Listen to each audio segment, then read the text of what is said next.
చిన్న బండల్ లాంటిది ఏదైనా ఉన్నా లేకుంటే ఆల్రెడీ స్లాబ్ ఫిక్స్ చేశారు కాబట్టి స్లాబ్ లాంటిది ఏదైనా ఉన్నా కూడా అదంతా లూజ్ అయిపోయింది.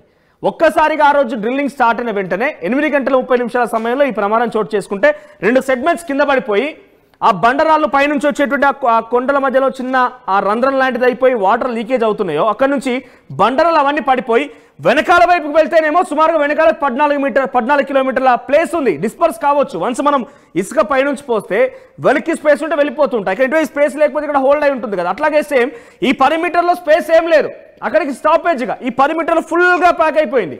ఎంతలా అంటే లోపల మీకు ఒకసారి జీపీఆర్ మెషిన్ ట్రాకింగ్ చూపిస్తే కనుక అక్కడ అర్థమవుతుంది మీకు. జీపీఆర్ ట్రాకింగ్లో మనుషులు పాకుతూ వెళ్ళిపోయి జీపీఆర్ ట్రాకింగ్ చేస్తున్నారు. సో ఈ 10 మీటర్లు మొత్తం కూడా ఈ 10 మీటర్ల డిస్టెన్స్ ఏదైతే ఆ స్పాట్ జరిగినటువంటి వెనక అంటే టువర్డ్స్ డ్రిల్ వైపుగా ఉన్నటువంటి 10 మీటర్లో మొత్తం బండలు ఇష్టం వచ్చినట్టుగా ఎక్కడెక్కడ చెల్లాచెదరుగా పడి ఉన్నాయి, మట్టి కూరుకుపోయింది. అయితే ఇక్కడ కనీసం వెళ్ళి గుణపం మన సింగరేణి కార్మికులు ఎక్కువ వాడేటువంటి ఆ గుణపం ఆ గడ్డపారని దించుదామన్నా కూడా కనీసం వాళ్ళకి ఎక్కడికి వెళ్తుంది అదే కనీసం గుర్తుపట్టలేని పరిస్థితి. ఎందుకంటే వాటర్ వస్తున్నాయి ఒకవైపు బండరాలు ఉన్నాయి, కనీసం బలంగా ఎంత బలంగా కూడా లోపల పోవట్లేదు. ఇప్పుడు 4 మృతదేహాలు ఆ స్పాట్లోనే గుర్తించారు, కానీ ఆ గుర్తించినటువంటి మృతదేహాలను వెలికి తీద్దామన్నా కూడా ఆ గుణపం లాంటిది పోవడం లేదు. కొత్తగా మిషన్లు తీసుకొద్దామంటే వెనక వైపుగా 8 మీటర్ల తర్వాత 10 మీటర్ల వెనకాల మొత్తం కూడా బండరాలు పడిపోయి టీబీఎం మిషన్ డ్యామేజ్ అయిపోయింది. ఆ శిథిలాల మొత్తం తొలగించాల్సి ఉంది. ఒకవేళ శిథిలాలు దాటుకొని వెళ్దామన్నా హెవీ మెషిన్ తీసుకెళ్దామన్నా అది పాసిబుల్ కాని పరిస్థితి.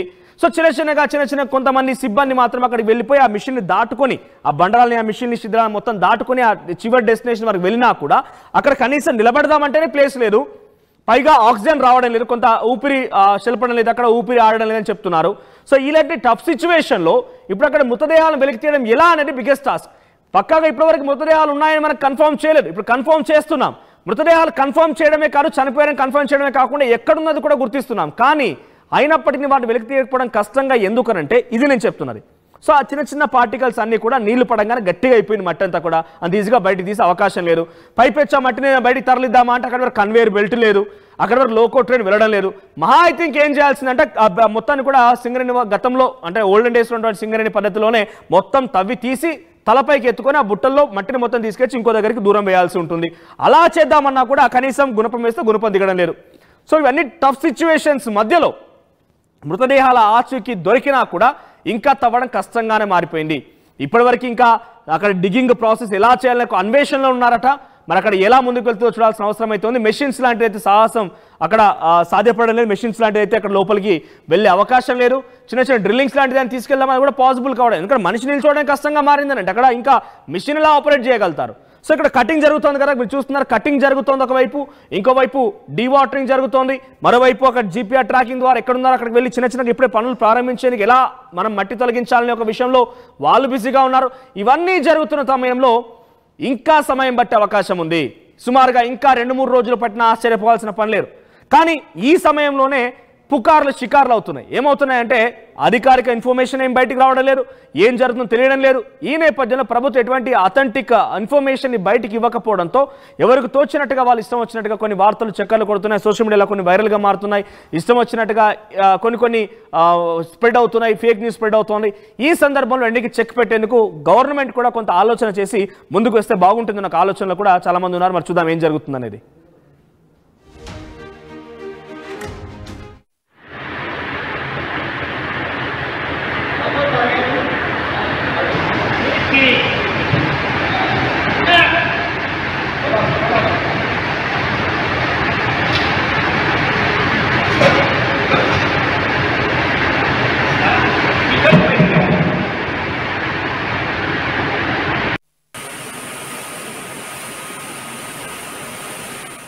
ఇక్కడ చూడండి ఒకవైపు కటింగ్ జరుగుతుంది, ఇంకొకసారి ఒక విజువల్స్ చూపిస్తాను మీకు. లోకో ట్రైన్ కొంత దూరం వరకు వెళ్ళగలుగుతుంది. ఒకసారి ఆ లోకో ట్రైన్కి సంబంధించి విజువల్స్ ప్లే చేయండి.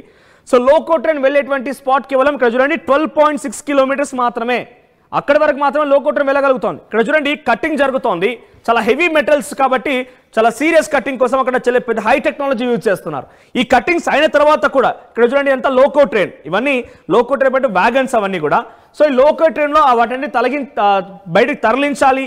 ఇక్కడ చూడండి ఈ మెటల్ ఏదైనా ఏది లిఫ్ట్ చేసినా కొన్ని టన్నుల కొద్ది బరువైనటువంటి మెటల్ అదంతా కూడా. సో ఇక్కడ లోకో ట్రైన్ వెళ్తుంది కదా, లోకో ట్రైన్లోకి వారంతా కూడా భుజాలపై మోసుకు వచ్చి కొన్ని 100 టన్నుల బరువైనటువంటి ఆ మెషిన్ని కట్ చేస్తూ చిన్న భాగాలు, ఎంత చిన్న భాగాలైనా కూడా ఈజీగా మినిమం 20-25 kgs బరువు గల వాటిని కూడా భుజాలపై మోసుకొచ్చి లోకోట్రోల్లో పెట్టేసి లోకోట్ నుంచి బయటికి తరలిస్తున్నారు. ఇక్కడ లోపల విజువల్ చూడండి, ఆ మట్టిని కూడా మెల్లమెల్లిగా తీస్తూ అక్కడ ఆ లోకోట్రోల్లో వేయడం, అక్కడ నుంచి తరలించడం, తర్వాత కట్టింగ్ అన్నీ కూడా జరుగుతూనే ఉన్నాయి. ఇన్ని రకాలుగా సహాయక సిబ్బంది, నేను చెప్తున్నాను మళ్ళీ 12 బృందాలు, ఆక్వా, ఆ తర్వాత మెరైన్కి సంబంధించిన సిబ్బంది కానివ్వండి, NDRF, SDRF, Singareni, navy, army, south central railway, ఇంతమంది ప్రయత్నం చేసినా కూడా అక్కడికి వెళ్ళి లోపల పనిచేద్దామంటే చాలా ఇరుకుగా ఉంది. ఏమి చేయలేక చాలా ఇబ్బందులు పడుతున్నారు, అవస్థలు పడుతున్నారు. మీరు అనుకోవచ్చు అక్కడ లోపల మగ్గిపోయిన వారే అంత ఇబ్బంది పడిపోయి చనిపోయారు ఆల్రెడీ కూడా. సో కానీ ఇక్కడ బయట సహాయక చర్యలు చేపట్టేవారు కూడా వాళ్ళ ప్రాణాలకు ఓడిచ్చి మనం లోపలికి వెళ్తున్నాం ప్రమాదం అని తెలిసి ప్రాణాలు అరచేతిలో పెట్టుకుని వాళ్ళని సహాయ చర్యలు చేపడుతుంది. ఎందుకంటే లోపలికి కూడా వెళ్దామంటే ఆ బురదలో కాలు ఇరుక్కున్నా కూడా కింద మెషినే ఉండొచ్చు, ఏదైనా ఐరన్ రాడే ఉండొచ్చు, కొండే ఉండొచ్చు, ఏదైనా జరగవచ్చు. సో ఇటువంటి ప్రమాద పంచుల్లోనే అక్కడ సహాయక చర్యలు కొనసాగుతున్నాయి. చూద్దాం మరి ఈ 4 మృతదేహాలు గుర్తించామని చెప్పిన మృతదేహాలను బయటికి తీయడం కోసం ఎంత సమయం పడుతుంది అనేది.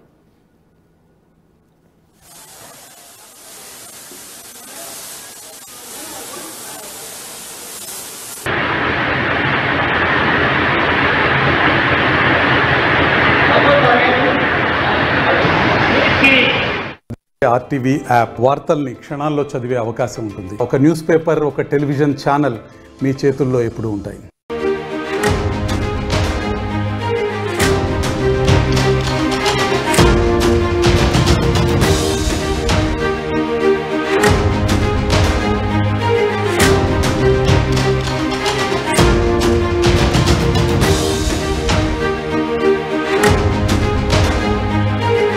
ఎస్ఎల్బిసి టనెల్ ప్రమాదంలో 8వ రోజు సహాయక చర్యలు కొనసాగుతున్నాయి. అయితే 8 రోజుల పాటుగా మనం రోజుకో వార్త వింటూనే ఉన్నాం. మరొక బిగ్ అప్డేట్ తో ముందుకు వచ్చా నేను. దీంట్లో 4 మృతదేహాలు ఒకే చోట లభించాయట, కానీ మరొక 4 మృతదేహాల కోసం ఇంకా ఆచూకీ లభించినట్టుగా తెలుస్తోంది. అయితే ఈ నేపథ్యంలో మీకు ఒక విషయం చెప్పాలనుకుంటున్నాను. ఎస్ఎల్బిసి టనెల్ ప్రమాదం జరిగి 8 రోజులు కావస్తున్నా ఇప్పటివరకు ప్రభుత్వం ఎటువంటి అధికారిక ప్రకటన విడుదల చేయడం లేదు. రోజువారీ ఏం జరుగుతోంది, ఎలా జరుగుతున్న విషయాన్ని ఎక్కడ కూడా వెల్లడించలేదు. దీంతో పుకార్లు షికార్లు కొడుతున్నాయి.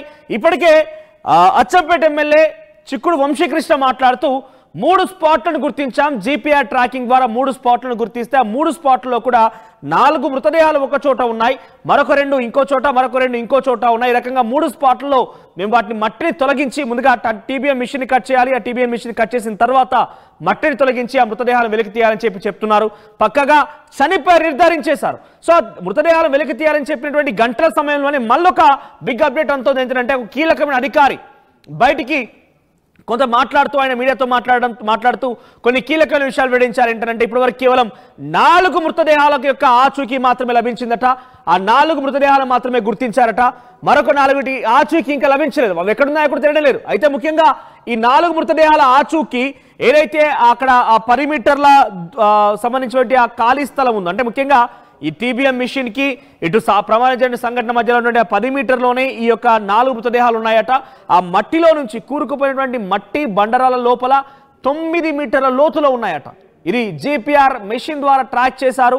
సో 9 మీటర్ల లోతున్నటువంటి ఆ డెడ్ బాడీలని వెలికి తీయడం కూడా కొంత కష్టంగా మారింది. ఎందుకంటే మీరు గమనించండి, మీకు ఈజీగా మీకు అర్థం కావాలంటే ఒక విషయం చెప్తాను నేను. ఇక్కడ కొన్ని బురద లాంటి ప్రాంతాల్లో చిప్స్ లాంటిది వాడుతూ ఉంటారు. ఆ రోడ్ వేసే సమయంలో కానివ్వండి, లేదంటే ఆ తార్ రోడ్ వేసే సమయంలో కానివ్వండి, ఇంటి దగ్గర కొంత బురదలా ఉన్నా కూడా కొంతమంది చిప్స్ లాంటివి యూజ్ చేస్తూ ఉంటారు. మనం పార్క్స్లో కూడా కొన్ని సందర్భాల్లో చూస్తూ ఉంటాం. సో ఆ చిప్స్ ఏమవుతుందంటే బేసిక్గా పొడి పొడిగా ఉన్నప్పుడు, డ్రైగా ఉన్నప్పుడు చాలా ఈజీగా మనం తీసి పడేయచ్చు. కానీ వన్స్ అది వాటర్తో అటాచ్ చేయండి, వాటర్ కలిసిందంటే కొంచెం గట్టిగా టఫ్గా మారిపోతుంది. సో ఎగ్జాక్ట్ ఇప్పుడు ఇక్కడే జరుగుతుంది. మరి ఇక్కడ చిప్స్ ఎక్కడిది అని అంటే ఆ డ్రిల్ చేస్తూ వెళ్ళిన సందర్భంలో ఆ బండరాళ్ళు, ఆ మట్టి